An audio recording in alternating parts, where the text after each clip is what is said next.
Bom, pessoal, boa tarde. E vamos dar continuidade ao nosso curso do IT Essentials, né? E ainda teve o nosso primeiro capítulo, em específico na nossa sessão 1.2, que nós vamos aprender aí de uma forma, inicialmente, né? De forma exploratória, né? Mas nos nossos outros encontros aqui a gente vai trabalhar com mais detalhes. Vamos trabalhar com nossos selecionando componentes do computador. Aqui a gente vai ter uma visão geral de que pontos atacar e do que a gente deve pensar ou raciocinar para conseguir colocar esses componentes de forma mais harmoniosa possível para que a máquina funcione. Né? Bom, e aí o que é que a gente tem que pensar, né, inicialmente? Né? O que é necessário para selecionar componentes do computador? E aí, o que é que vocês podem me dizer? O que seria, né, necessário? Como é que eu sei qual é o processador ideal colocar? O que é que eu devo pensar inicialmente? Para que tipo de uso você vai ter? Qual o perfil do usuário? Né? Qual o perfil do usuário? Na verdade, a demanda, né? Qual a aplicação envolvida, né? O que mais? O custo. O custo. Muito bem, então, muito que vocês estão falando, eu vou apresentar aqui nesse próximo slide, que é o quê? Qual é a aplicação envolvida, que muitos de vocês falaram. Escalabilidade, sabe o que é isso? O que é, pessoal, escalabilidade? Dele poder aumentar de processamento de maneira transparente. Isso, você dimensionar um hardware e que permita ele faça a substituição do processador, tenha mais espaço para colocar mais memória, ou seja, o famoso upgrade, né, que a gente conhece. Né? TCO, que é o custo de propriedade, ou seja, qual o custo envolvido desses dispositivos que você vai selecionar e qual o investimento disponível que você tem, certo? Porque às vezes você pode pensar em um tipo de máquina que você vai dimensionar, mas ele não cabe no seu orçamento. Né? E se eu preciso de uma tecnologia específica, né, de fato. Né? Então, a gente já conhece o nosso curso, que nos nossos hardware tem as tecnologias mais genéricas, porém tem as bem mais específicas que podem atender a situações bem específicas, né, de fato. Ok? Então, primeiramente, vamos falar aí dos gabinetes e fontes, né? Nós já discutimos isso em outras aulas, né? Na verdade aqui a gente só vai aplicar o que nós aprendemos e aí, né? O gabinete, né? Ele já pode vir com a fonte integrada, certo? Isso é uma vantagem, porém isso pode refletir uma desvantagem. Qual seria? Quem pode me dizer? Já o gabinete já vem com a fonte. Se ela queimar, está perdido. É blindado do gabinete ou é removido? Porque é o seguinte, vamos lá. Gabinete e fonte. O que é que eu tenho que pensar na hora de dimensionar um gabinete? Eu tenho que me preocupar com isso?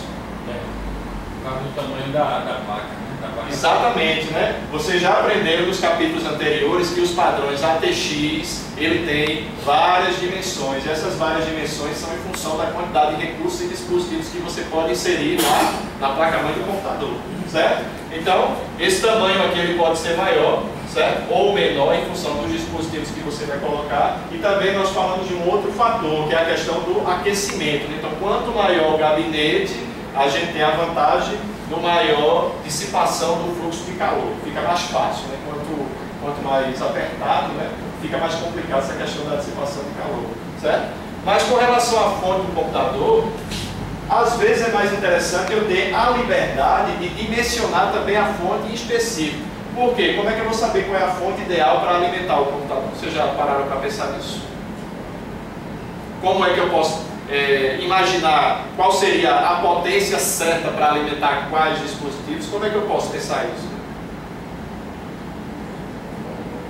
E aí, como é que eu vou saber se a potência de 200 watts ou 300 ou 400 watts é necessário para alimentar aquele computador de acordo com o que você dimensionou? Aí vai depender das placas que vão estar conectadas, né, junto com a placa.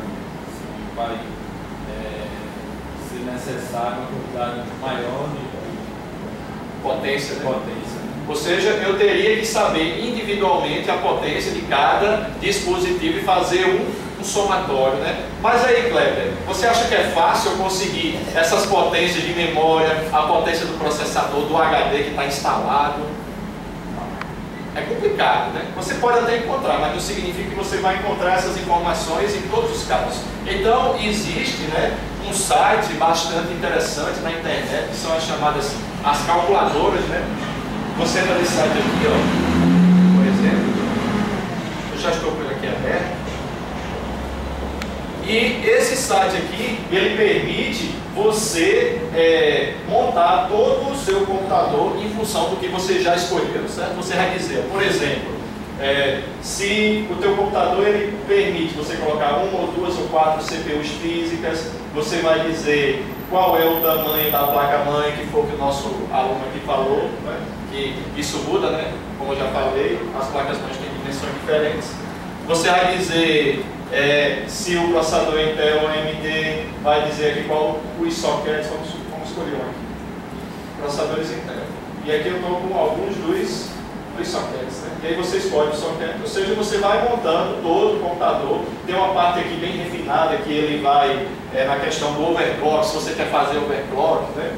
Você vai colocar aqui quais os pentes de memória RAM que vão ser encaixados, qual o tipo de memória RAM, se é uma DDR2, 3 e 4, você veja que é bem completo, certo? Quais são as placas de expansão, se tem placa de vídeo, se você vai trabalhar com HD mecânico ou se é com SSD, quais são os drives de CD, placa de fax modem, se existir placa PCI. Ele tem até uma parte aqui que você já deve ter visto por aí na prática, que existem computadores que ele trabalha com aquele sistema de aqua cooler, né? Que tem uma bombinha para fazer com que a água circule, é um sistema de refrigeração. Até isso também pode estar previsto na sua máquina para você montar, né? E depois que a gente monta, faz todo o preenchimento dessa tabela, né? E aí a gente dá um calculete e aqui ele dá uma sugestão de potência e fonte. Só que é interessante, né, para a gente ter uma folga, né? A literatura, na verdade a CIST também ela coloca isso, que a partir do ponto que você tem esse valor de potência aqui, você dá pelo menos uns 25% a mais de potência para ficar com a folga. E aí é uma questão bem interessante na hora que você tem mais segurança de dizer, bom, essa potência seria interessante para a gente realmente comprar a fonte, né, para alimentar esse computador.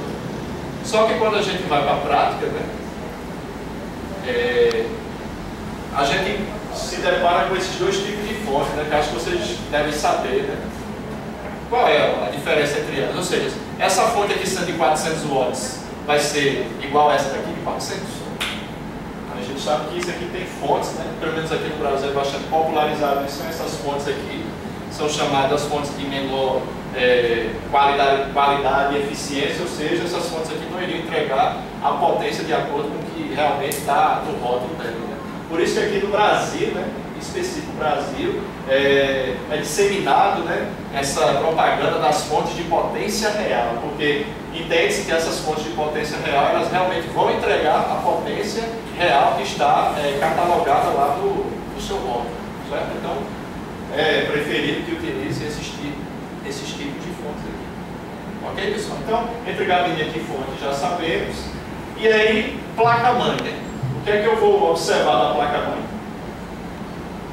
Certo? Então, como já discutimos, a placa-mãe ela tem diversos tamanhos e o tamanho da placa-mãe e os recursos vai depender de tudo aquilo que falamos inicialmente. Ou seja, qual é a necessidade da quantidade das minhas placas de expansão, qual é o tipo de processador que eu vou instalar. Vocês já sabem também de outras aulas que os processadores Intel e AMD, eles possuem sockets diferentes e não são compatíveis, certo? Então isso você já tem que predeterminar, porque em função da escolha de um processador, é a partir desse socket do processador que você vai ter que definir qual é a placa-mãe que você vai escolher, certo? Então, a partir do ponto que você sabe qual é a placa-mãe a partir do socket do processador, e aí você vai instalar os dispositivos, bem como as memórias, que é o que a gente vai discutir agora na sequência. Ok?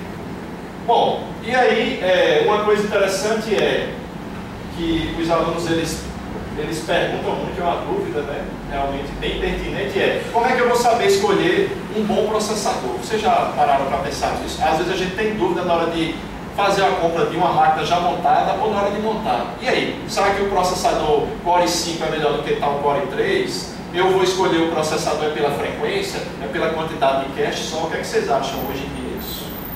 Qual seria uma maneira mais palpável de eu ter mais segurança na hora de selecionar um dispositivo desse? pesquisar, né? Principalmente na internet hoje em dia tem muitos sites que envolvem, né, sobre os processadores. Isso, então a gente tem que fazer uma varredura aí na internet, uma pesquisa, e alguns desses sites eu já estou apresentando aqui para vocês, que é um site de benchmark. Então o que é que esses sites promovem, né? É o seguinte: as pessoas que fazem a aquisição destes processadores, eles rodam um software, né, desse site, e esse software vai gerar um número, um score. E esse score é submetido para esse site e a partir daí é montado um ranking mundial. E a partir desse ranking você vai saber se aquele seu processador ele está bem posicionado ou não neste ranking, certo? Então só para mostrar aqui, só para vocês terem ideia de como funciona.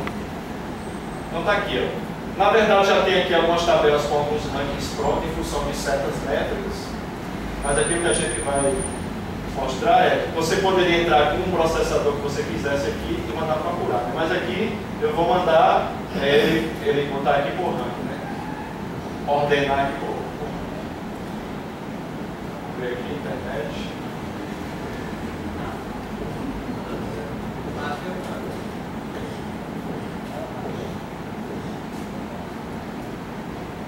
Bom, parece que travou, isso acontece. Aqui não está, já está tudo aqui. Vamos passar pelo ranking. Ele não está baixando, ele tem algum problema no site, enfim. Mas isso aqui é uma maneira de você verificar. Então, só para mostrar aqui a tabela e mostra. Tal processador vai estar no ranking, por exemplo, esse aqui, 42. Agora que ele ordenou, está lento aqui. Vamos lá. Ou seja, o primeiro processador do ranking aqui é um processador Xeon, né? É um processador voltado para a área de servidores, e aí você tinha que conhecer, né, as denominações de cada linha de processadores, se está voltado para a linha de servidores ou voltado para a linha dos desktops. E aí, se você tem 2 processadores ou 3 ou 4 que está em dúvida na hora de escolher, é só olhar para cá e ver essa questão do ranking para saber em que local ele está melhor posicionado, certo? Então isso aí é uma forma, um norte para lhe dar mais precisão na hora de escolher um processador, certo? Então esse site aqui era bastante interessante. Na verdade é um dos sites, existem muitos sites que fazem a mesma coisa, ok? Bom, então já sabemos escolher qual processador e, no caso agora, a memória principal. Como é que eu escolho? Como é que eu sei que DDR eu vou colocar? Será que a capacidade de memória é importante? Ou é a velocidade da memória? Ou os dois? A velocidade é importante também. Isso, a velocidade da memória é importante. Eu saber de quantos megahertz ela é, certo? E a capacidade é importante?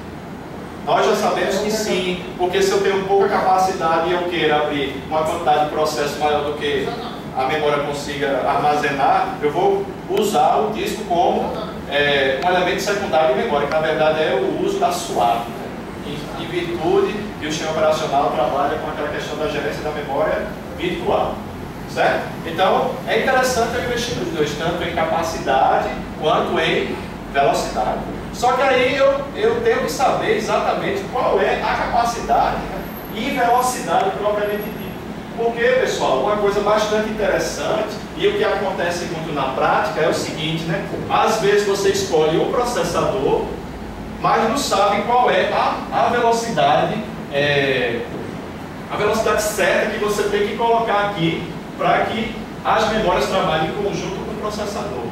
Esse tipo de funcionamento aqui eu chamo de balanceamento de carga. Então, o que é que significa isso? Esse balanceamento de carga é eu ter memórias que me dão a vazão necessária para que esse processador funcione. Ou seja, esse processador aqui tem uma vazão de 6.400 megabytes por segundo e eu tenho que colocar memórias que me deem esta vazão aqui, certo? Então, se eu não conseguir respeitar isso, eu teria uma perda de carga.